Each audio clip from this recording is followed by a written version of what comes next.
This open meeting of the Triton Regional School Committee is being conducted remotely, consistent with Governor Baker's executive order of March 12th, 2020, and the provisions therein is extended by an act of relative to extending certain state of emergency accommodations, which was signed into law on July 16th, 2022. These provisions suspend the requirement of the open meeting law to have all meetings in a publicly accessible physical location. Further, all members of public bodies are allowed and encouraged to participate remotely. I hereby call to order this meeting of the Triton Regional School Committee on June 26, 2024 at 7 p.m. I am Linda Lukowski, Chair of the School Committee, and I would like to confirm that all members and persons anticipated on the agenda are present and can hear me. Members, when I call your name, please respond in the affirmative. Caitlin? I'm here and I can hear you. Paul Goldner?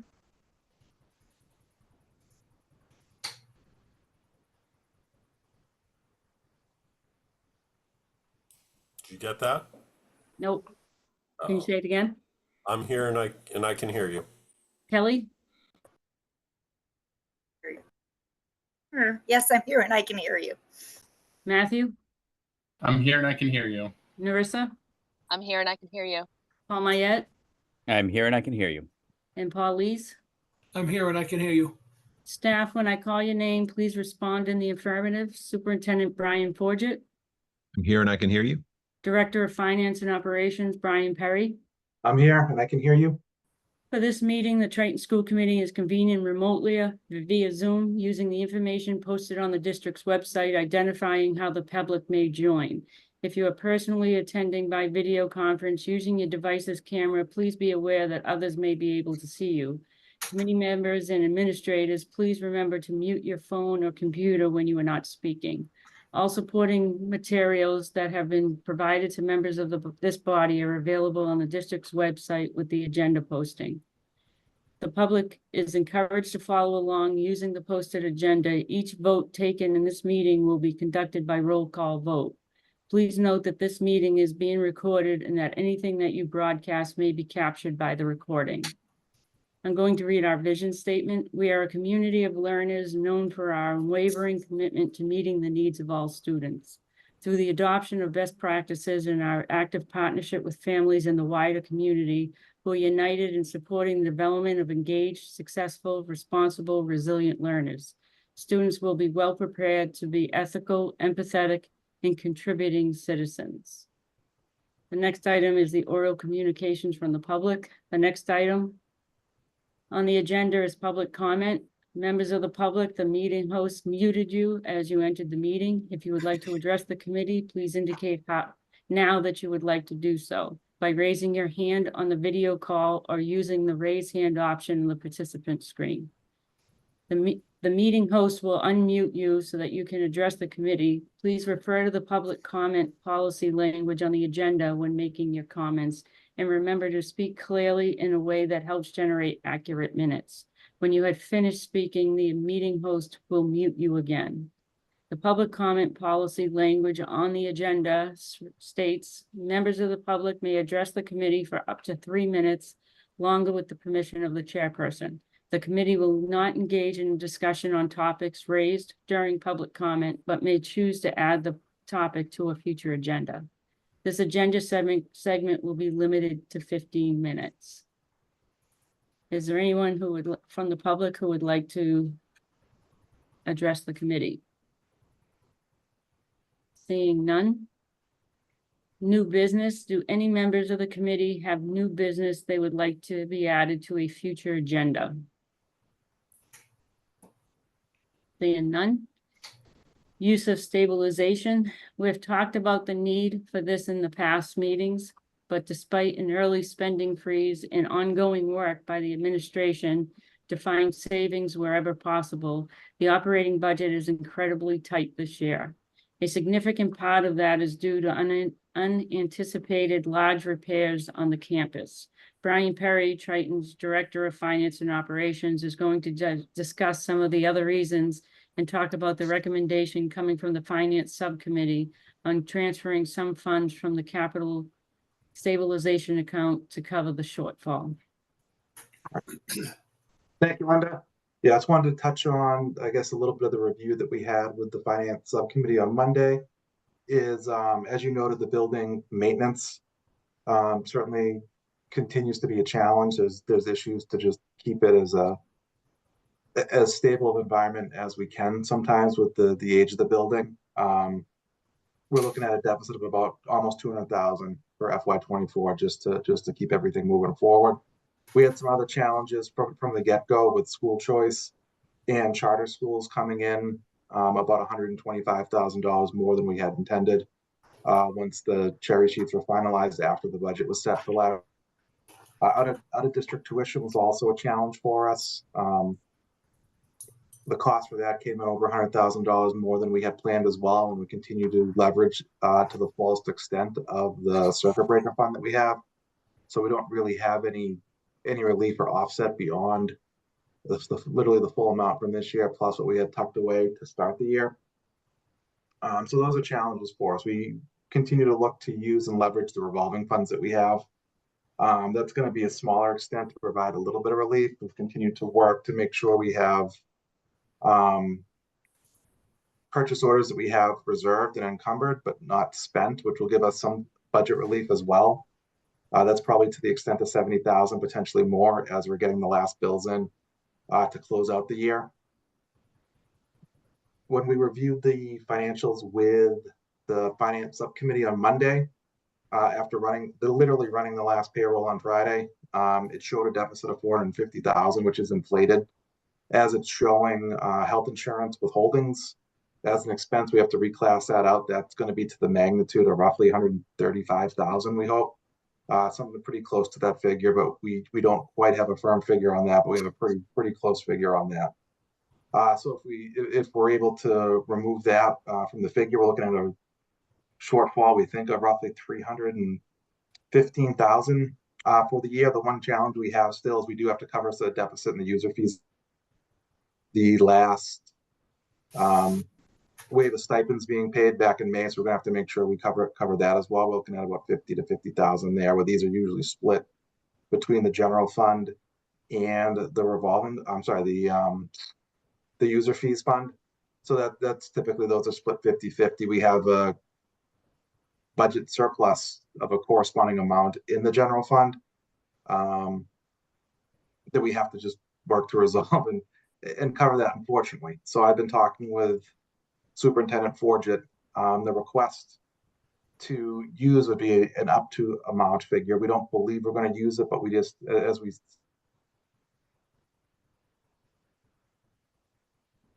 Oh, did we lose him? He froze. You're Sorry. back, Brian. I'm here. We lost the last, you said an up to amount, and then you froze for. Oh, 5 okay. seconds. So you don't get it. So, Yeah. Oh, that's it. Tough break. Yeah. No, I said that we're looking to use an up to amount because we have this. This is really the one chance we have, as we mentioned with the finance committee, is we have one bite at the apple to kind of make sure we ask for what we need, and we're going to be looking at, as Superintendent Ford and I discussed, up to 400,000. We don't plan to use that much. That's just the worst case scenario for us to make sure we have enough budgetary coverage as we close out the year, and we would only transfer over to the extent that we need to cover the deficit.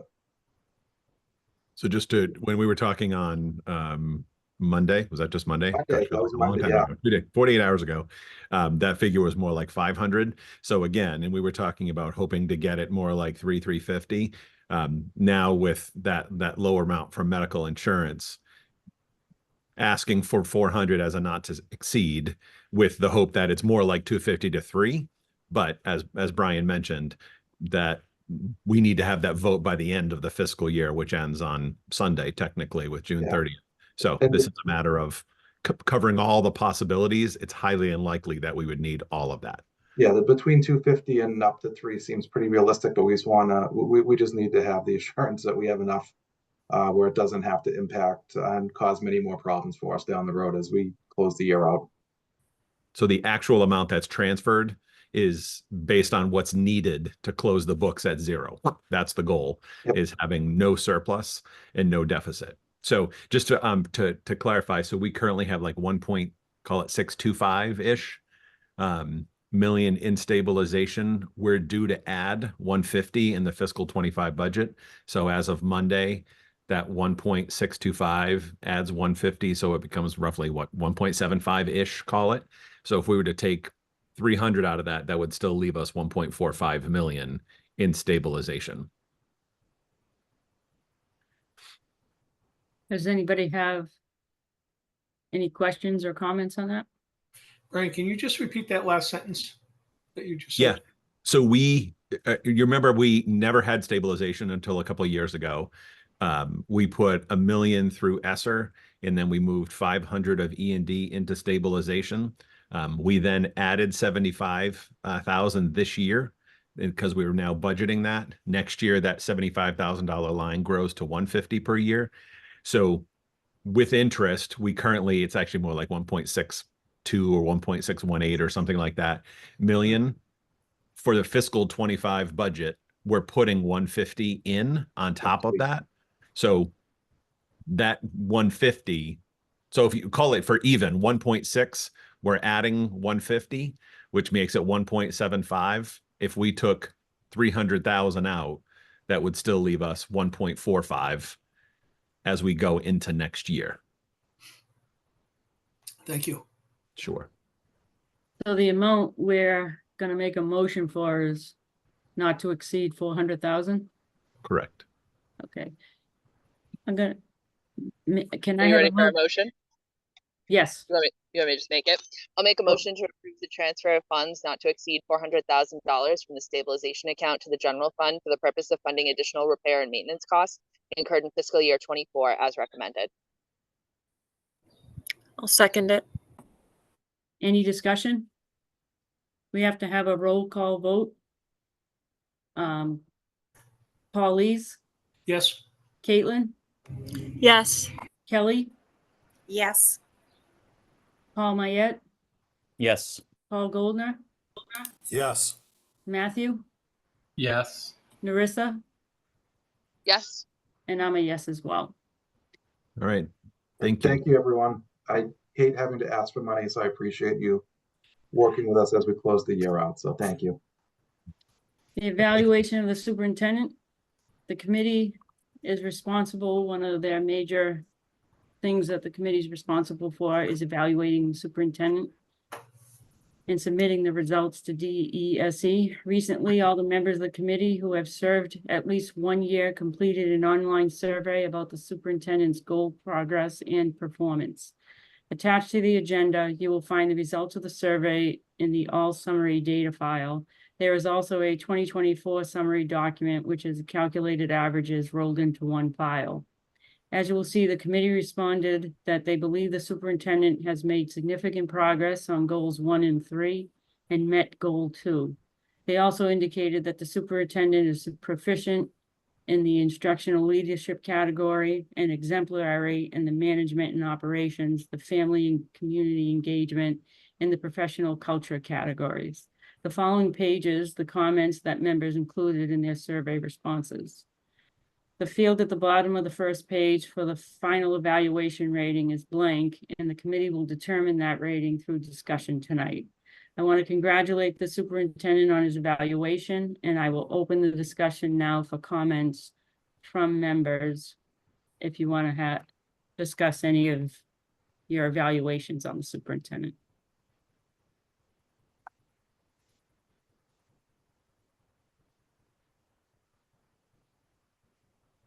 Okay, I will start.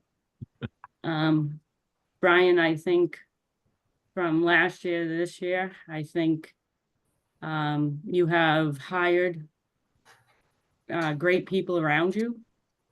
And one of the biggest things last year was you needed to make sure that you held people responsible for their roles and responsibilities at those positions.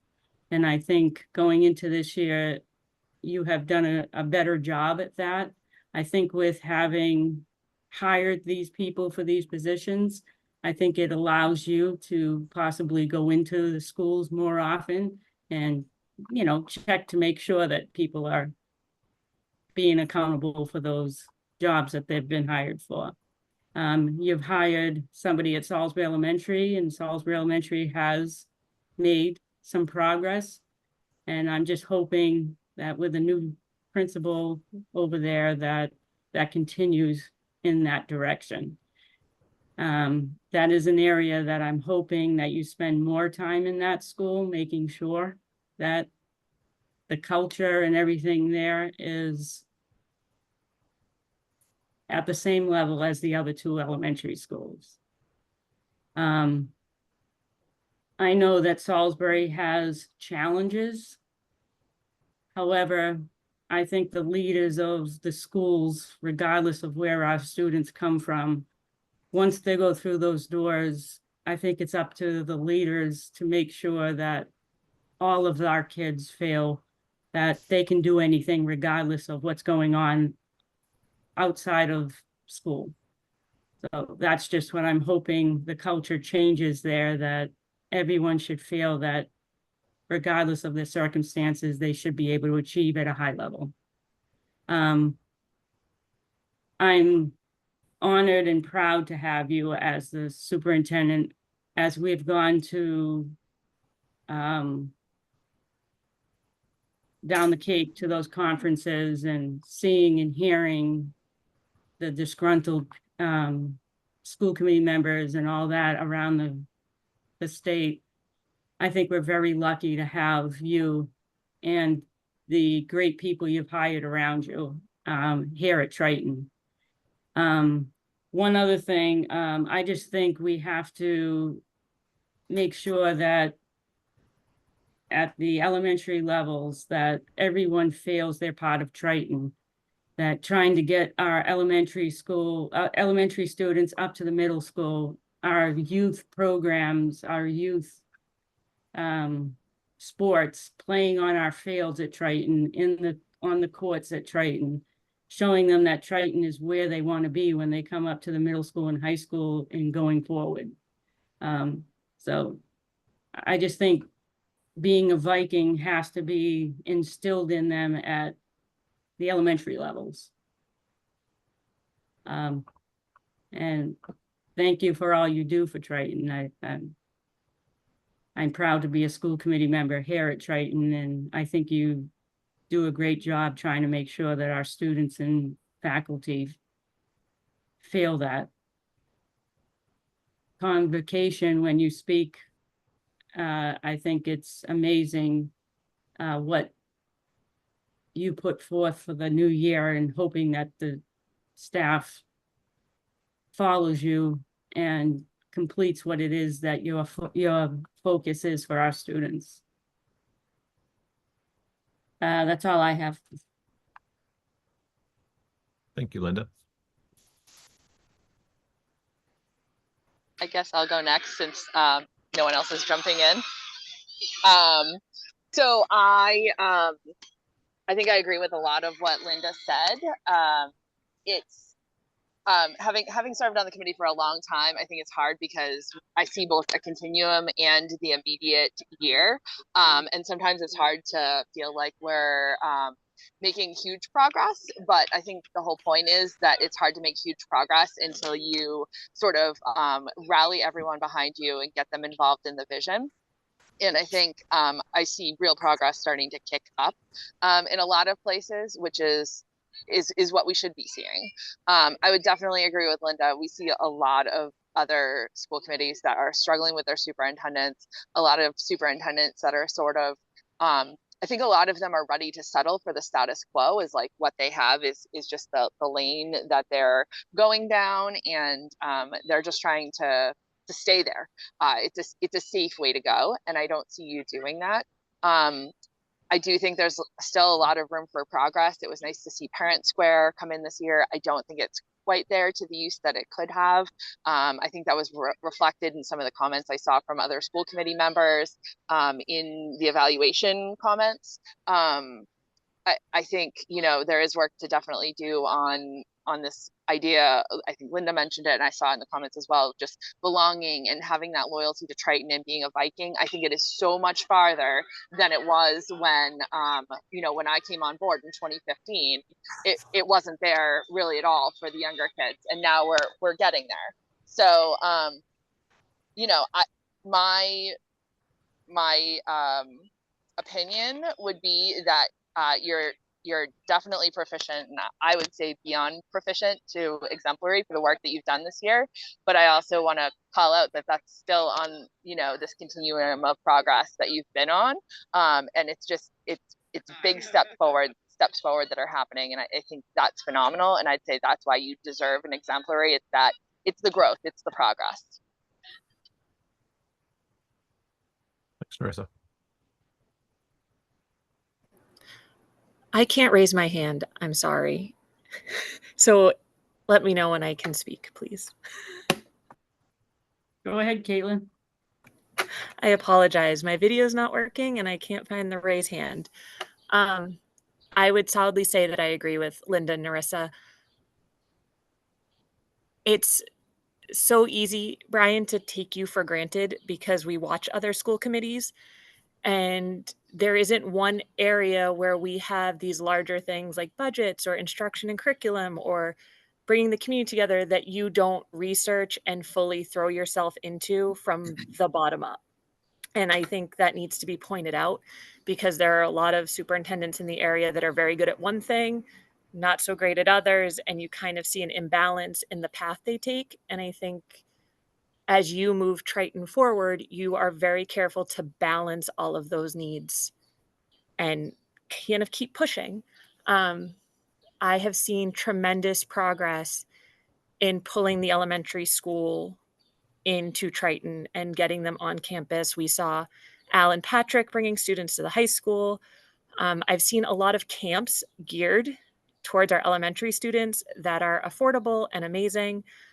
Bringing them onto campus and showing them what a Viking basketball player or track and field would look like and all of those things. So it's definitely a move in creating a larger community. I have seen progress at the elementary levels in trying to make them more cohesive. And I have to remind myself of where that started and kind of how long that road is. And there has been a lot of movement forward from hiring to getting the 3 elementary schools speaking on a more regular basis and pulling them into meetings together so that there's no just I'm doing this and they're doing something else. So I would solidly say and agree with Narissa, proficient to exemplary. And I appreciate the last few years because they've been tough and you've continued to really move forward and help the committee refine our goals to make sure we're all aligned. And I appreciate it. So thank you. Thanks, Caitlin.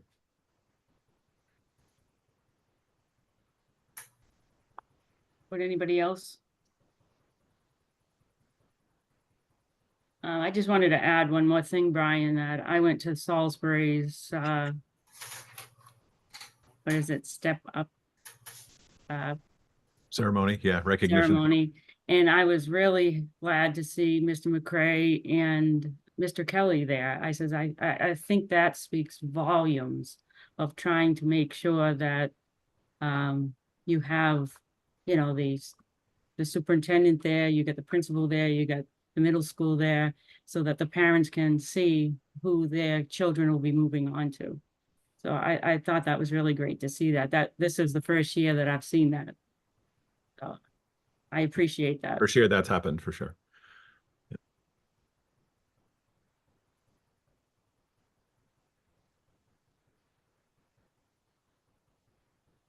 So I can jump out, I guess. I'm going to be Okay. very brief. I agree with what the others have said about proficient to exemplary. But what I'd like to do is talk. I went to a Hyannis trip, back around 2012 and 2013, and I sat at a table, and there was a superintendent at the table, and I forget where he was from, Tingsboro, Lowell, Drake, at that area, and he had been a superintendent in that community for like 24 years. And I was very impressed by that because of the continuity. And obviously, he had, great relationships with his staff, the teachers union, and all the players involved in the community. And I think, back now, and I've talked to Brian several times, and we've talked about, the average term of a superintendent might be, I don't know, 3, 4, 5 years. And I see Brian going in that direction. And I think globally, it's just because of the relationship that he has with all the component parts of, the committee, the public, the staff. And I think it's great. That's all I have to say. Thanks, Paul.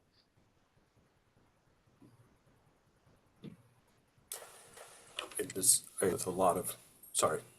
Can you hear me? Great.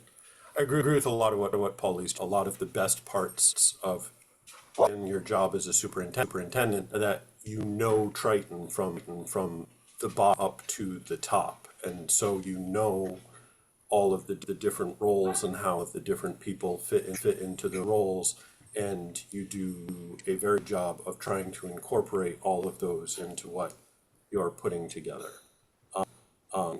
You communicate with the constituent parts of the community well, sometimes more communication than is maybe necessary, but that communication also makes people feel a part of the attachment to the superintendent's office. And if children are coming up and spending 13 years or more in the Triton system, having that attachment to the administration is helpful. It's a person, it's not an institution. And I think that's where a lot of your strength manifest because of that time, because of that set of relationships. We're very lucky to have you here in Triton overall, and my comments, and there are a couple places I disagree with what you're doing, but that you hang of us, and you have your administrative team, and do a very good job of balancing all of our opinions overall. So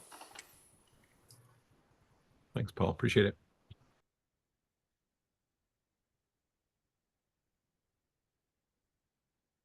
Anyone else?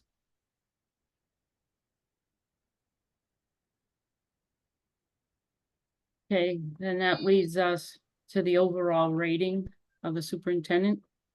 He has management and operations is exemplary, family community engagement is exemplary, and professional culture is exemplary, and the instructional leadership is proficient.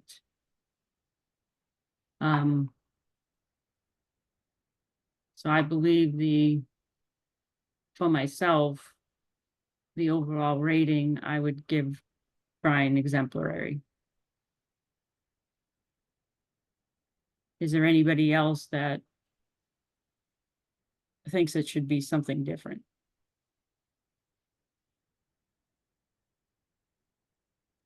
I would agree with what you said, Linda.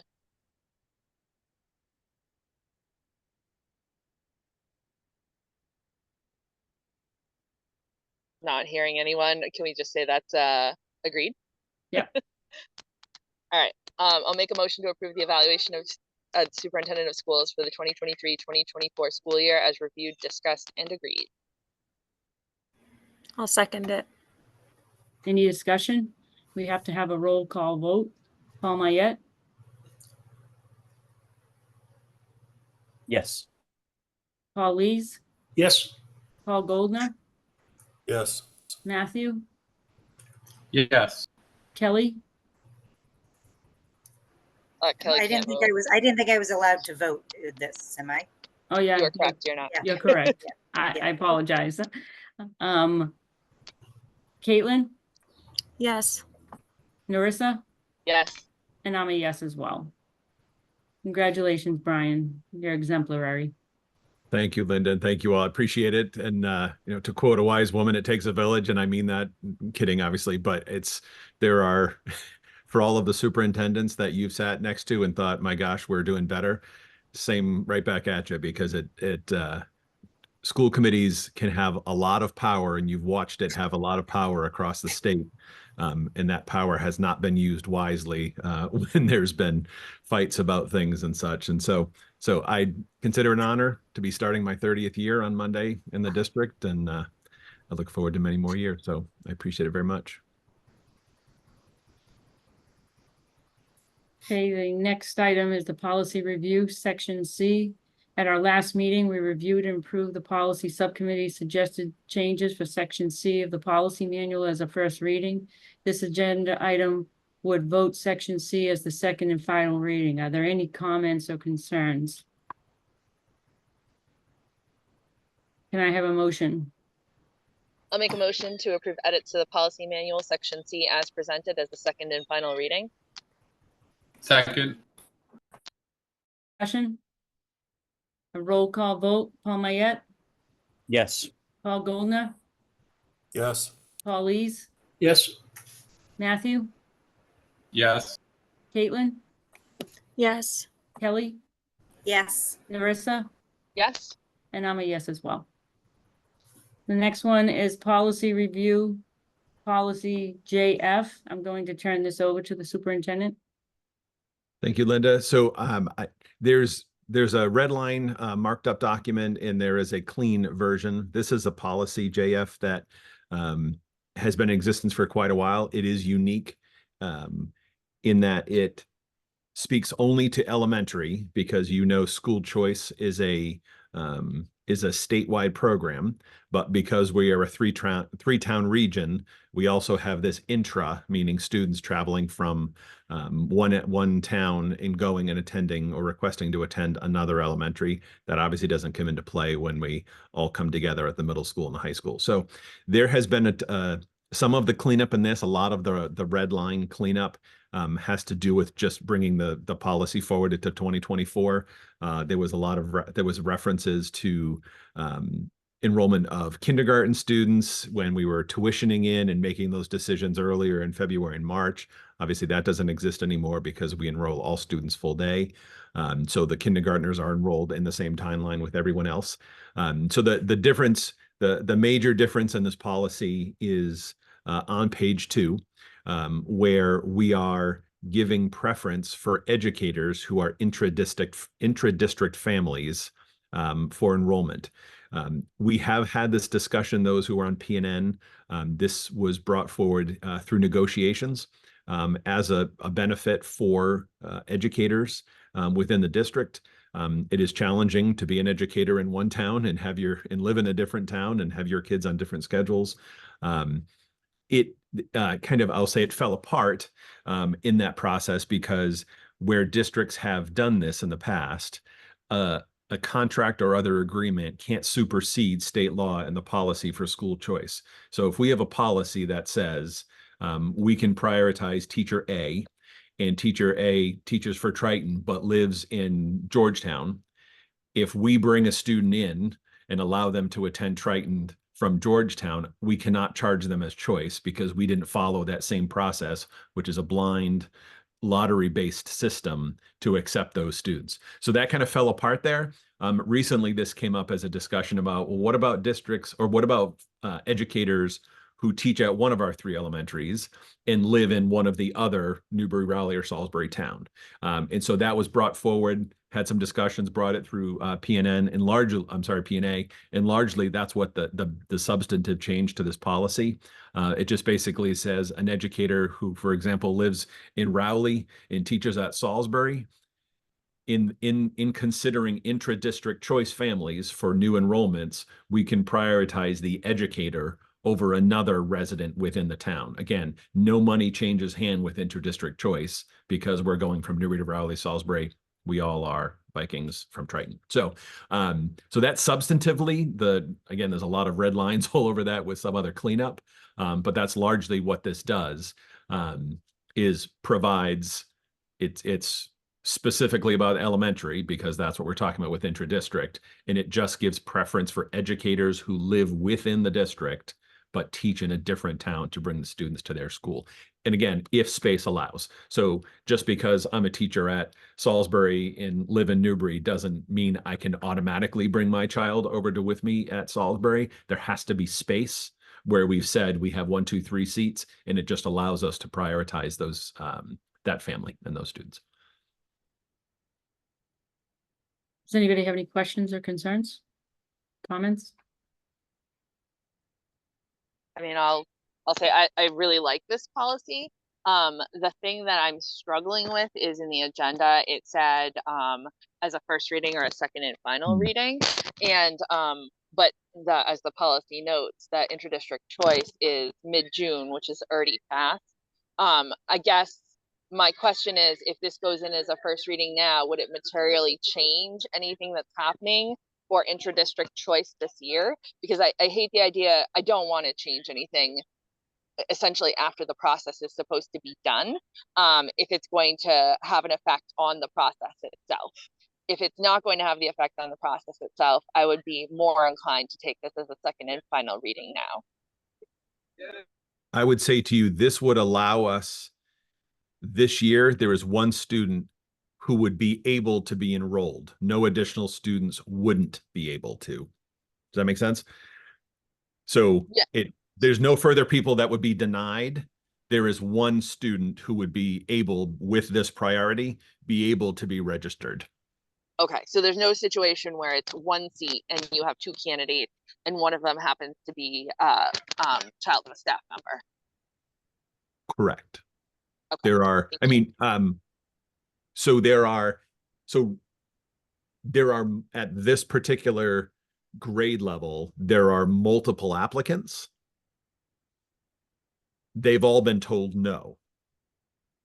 So this does prioritize one applicant that allows that family, that student, to be accepted. There is a sibling already at the school.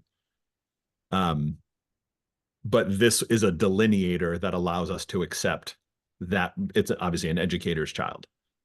Does that make sense? There's no additional people that will hear no.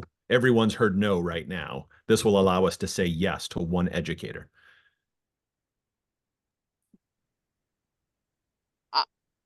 I guess I don't understand how would if this hadn't been anticipated, would one of those no's have been a yes because there was a seat open? My understanding was you open seats and then if there are applications for them and the application numbers match, then those students get those seats.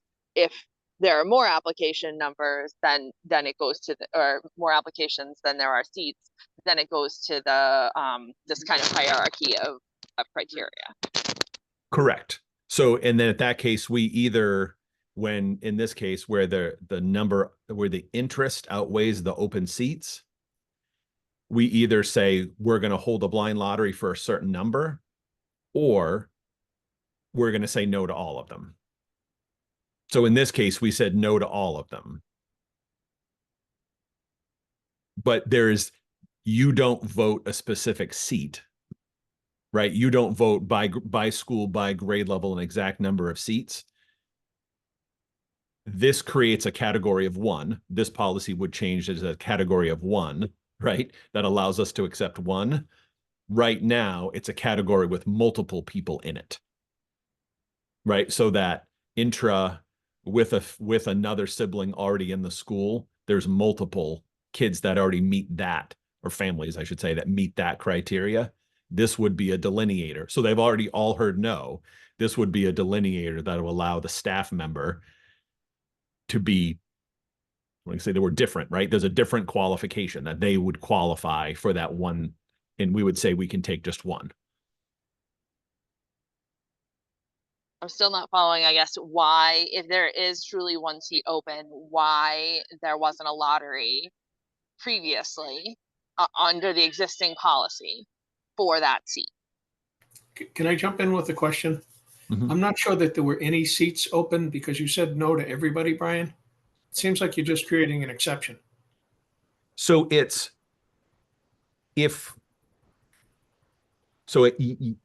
kind of, so it's not, again, you don't delineate a specific number of seats, nor do I say as of the last day of school, we take all of it on its merits. If there's 1 seat in 20 applicants and the applicants are from all over, we can say, right, we have no idea So we're going to take none. If we have an applicant where there's 1 or 2 in one seat, then sometimes we do say, okay, there's 1 seat and hold a lottery. It's been a long time since we've held the lottery. So there, to your point, Narissa, there isn't, we would be opening up 1 seat, but there was never a time where we said all this, we didn't delineate and say there's a set number of seats. Because you don't look at it and say, here's a number of seats and vote those number, we literally take it on a case by case, school by school, grade by grade, and make the determination that way. So to your Okay. confusion, you're right. There, if we could have said there's 1 seat and held a lottery, there would have been a lot of names in that. And we decided to say, let's just do none. If we can control it and say we know that we're taking just 1, then this policy would allow us to do that. Yeah, I guess I personally am uncomfortable with that outcome. Okay.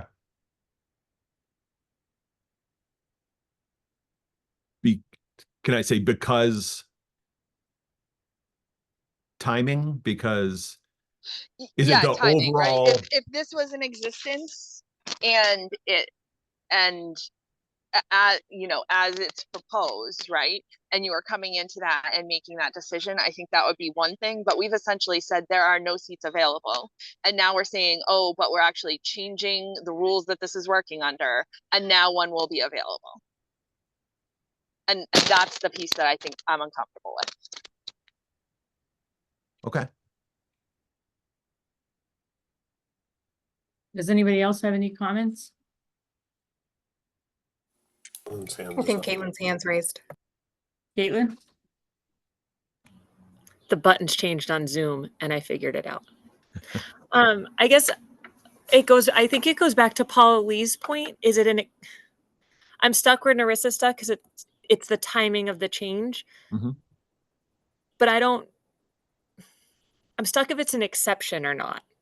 Like you're saying there are no like open seats, but it's a staff member. But it's kind of a little gray, like too much in the gray area where I'm stuck because I see what you're saying. Like we said no to everybody, but now we change the policy and it's like it's a staff member and the policy says it's okay. And if the policy was here a couple weeks ago, it would be no concern, but the optics on it are difficult to Mhm. take on. So I Mhm. love the policy, but the optics on when we voted in Mhm. and how it impacts one specific human Mhm. and student, which I would love to do, but then all those people that got a no, it's kind of leaving like this, like it not fairness. Is that fair? Yeah. Yeah. No, I get what you're saying about the optics. Yeah, If the it's a little policy existed 2 weeks ago, there would have been no change in the outcome. Discussing it here on today, glasses, when the June 26th, after those letters went out, I do get what you're saying. Yes. Thank you. So can I ask, I think this started with Narissa, you said the language in there, talking about doing it as a first and final. Yes. So would you feel different if the second reading happened in August? If it happened in August, I would still have timing within our windows to accept the student before the start of the year. So I guess my question is, are you uncomfortable with accepting that student this year? Or is it the timing of asking for a first and final without any time to think between the first and second reading? I mean, the deadline is supposed to be mid-June, so I think that's my concern, right? We're past mid-June. The Yep. decision technically should be made for the upcoming school year, and now we're changing the rules, and it's changing the rules in such a way that it is meant to advantage educators, right? Which is, I have no problem with. It's that it's an advantaging an educator after everyone else was denied. Okay. So then, right? So yeah. isn't the decision, my understanding from the policy, right, is the applications are put in, the decisions are made in mid-June, and that's it for the upcoming school year. So we Is that make, not accurate? so we make decisions, literally letters went out the Monday, right? Last day of school was a Friday, made all those final calculations. Those letters went out Monday. We do make decisions over the summer if there's no, if there are seats where we can satisfy them without violating the policy, right? So if we get one new application in and it's a grade level where we have space and we didn't say no to anyone, we can still accept that student, and we do that up through the first day of school. We just have conducted a process. So if we had said no to 3 applicants for that grade at that school, and then a new one comes in, we can't say yes to another person without saying, okay, we have 1 seat, we're going to hold a lottery with it. Was 3, now it's 4. And we've never chosen to do that. So we make the decision on the last day of school for a start in September. But if there's any other decisions, historically, it's always been the way, pre me and through me have continued, that it's, if there's a decision we can make without violating and saying, right, overstepping someone that we had to say no to, then we do accept those students. So I guess what I'm hearing you then say, Narissa, is you're uncomfortable with the process for this current year, whether it was voted and finalized tonight and I could act on it, or I voted and it came back as a second reading on whatever the August meeting is, 20-something. It's the concern would be accepting this student after the process has been finalized. I guess I would just say, right now, they're all no, including that individual. And so they would just not get a yes.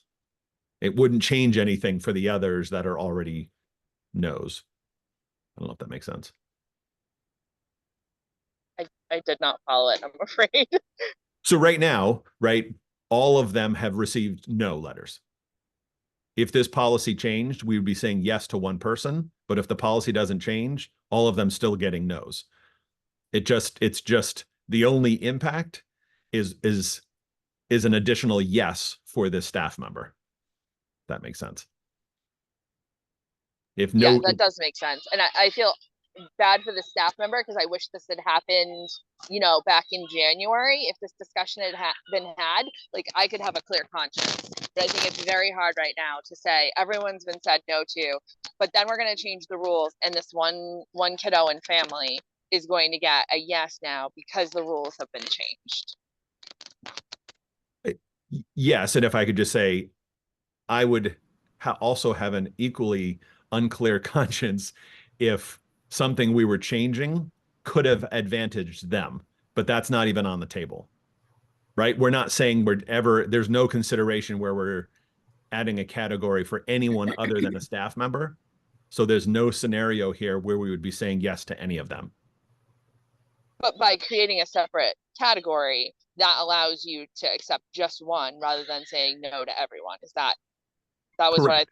what I thought I heard you say originally. Yeah, so the unfairness is the staff member gets the same no as everyone else.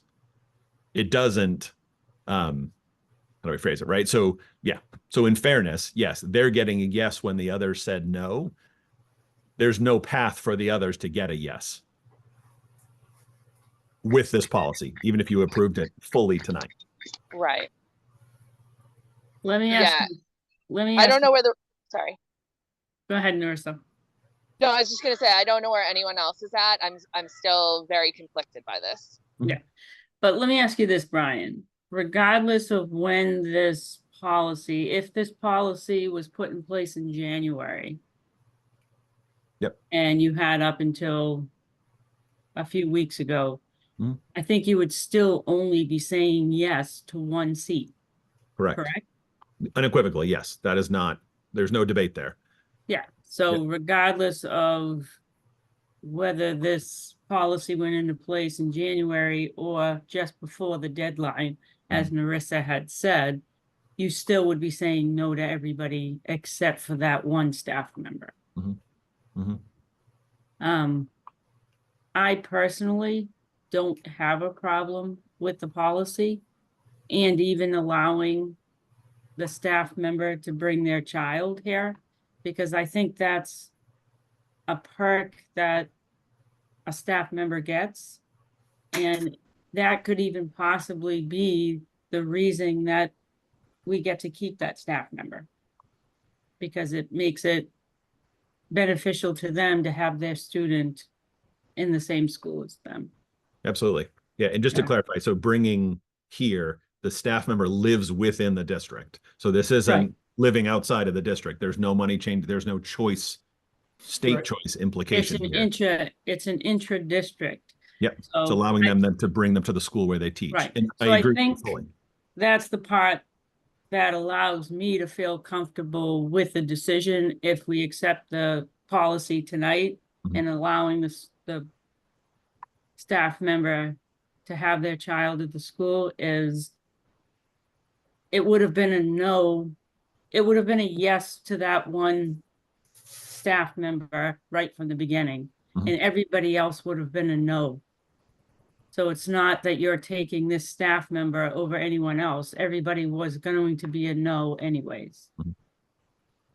And even if you had this in January, you still would only be taking the current staff member. Everybody would still be a no. That I is a true statement. Yeah. I see it just as Linda does, and I think this is just a perk we give our staff. And with job shortages in all professions now, I think we need to do everything we can to keep people in our district that are teaching. Paul Maya just had his hand up. Oh, thank you, Nicole. Thanks, Nicole.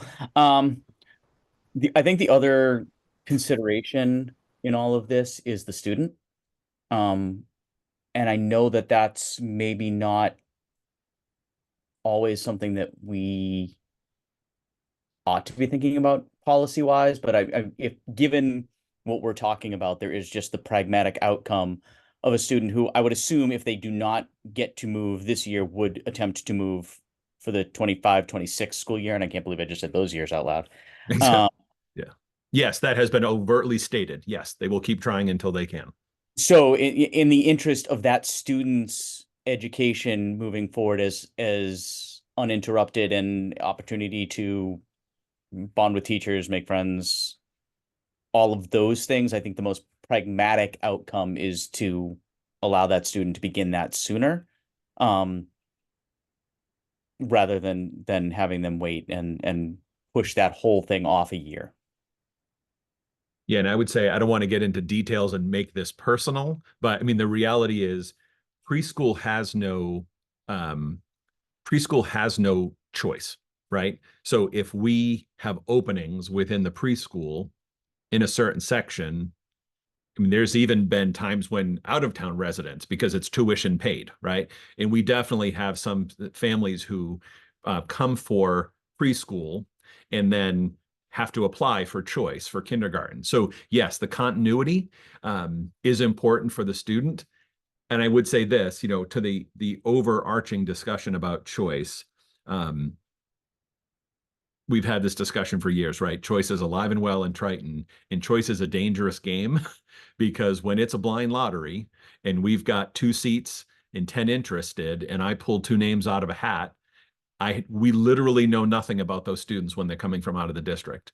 And we've had discussions around this table when it comes to budget time and some large driving costs for special education that are choice students. So it is a balancing act to accept students in general when we're accepting blind. This year we've seen a huge influx from Georgetown and Amesbury. Not shocking, right? I mean, both of those school districts are dealing with budgetary restrictions and cuts. And it's just, even before anyone experiences it, people are afraid and applying for school choice. So there are times when you look at a choice roster and you think, why would someone be coming for their senior year? That's just, there's got to be a story behind that. So as we go through, this is not a senior, right? But as we go through the process, I would say to you, the value add of not blindly, me bringing a number to you in February and saying, we're going to have this many seats at this school, the process of being able in saying and trusting me to say, I want you to make a game time decision. It could be, it could be an audible at the moment, following the laws and policies, of course. But if we don't have, in this case, certainty about a lot of those others that we would want to add in the mix, that's when we say, I would love to say yes to a few. I can't, because we have this policy we have to follow. So in this case, this is both about a continuity for a student, as well as comfort accepting an application where we know who the student is.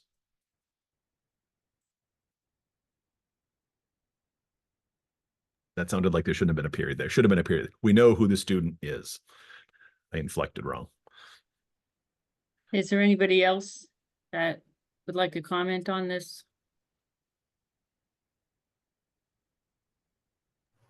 Brian, I just have a question. Is this something that will be part of a teacher's contract in the future, do you think? Notice, so that if a staff member has a child coming into the district, they're going to give us notice by May 1st, June 1st, so that we don't run into this, or? We could, yeah. I mean, we could actually require that. I mean, that's two separate entities, right? The discussions we've had with teachers is part of a contract. This is a policy that you've set for any educator, whether or not they're a dues-paying member of an association, right? So they're separate, but it doesn't mean that there can't be reference to it. Correct. Yeah, so I guess I would say, like, just to circle back to Narissa's concerns, to make sure you're clear on my intentions, I'm asking for it to be a first and final. If you felt more comfortable with it being a first and you want to do the final at your next meeting, which would be August, whatever that 20th something, my intention would still be to accept this student prior to whatever the day after Labor Day is, September 2nd, 3rd, for the first day of school next year. So that at the get-go, I want to make sure that's clear, that's, if that were to happen, that you felt like I was doing an end around, that would be my intention, whether you approve it tonight or later in August.